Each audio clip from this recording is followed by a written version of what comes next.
Welcome to day 11 in the 30 days to a screenplay, a screenwriting challenge. Today we're working on the scene that we would call the refusal of the call. This is from the book, The Hero with a Thousand Faces, but it's actually common in modern movies, is that the character, because we like our characters to be humanized and to be, afraid, it makes them more relatable, right?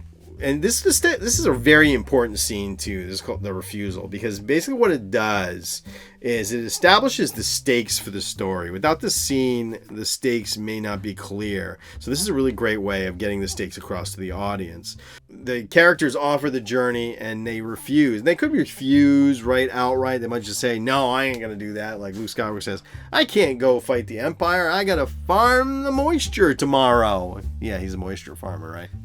Or Avengers Infinity War, Tony Stark says, "Nah, man, I don't want to help you. I got a daughter. I got a life here. I've done this, been there, done that."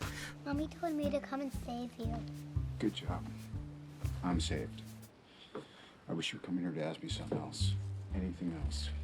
Right, the refusal creates the stakes and makes it hard. Or it might be in the form of somebody coming along and saying, "Hey, don't do this. You'll kill you." For instance, like in Skyfall, James Bond, after basically dying and being reborn, is weakened, and M comes in and says, "Look, don't face this guy. He's gonna kill you. You can't take him."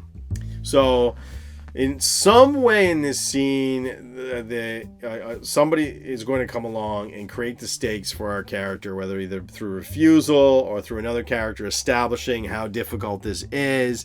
That's going to clarify to the audience why this is a hard journey for our protagonist.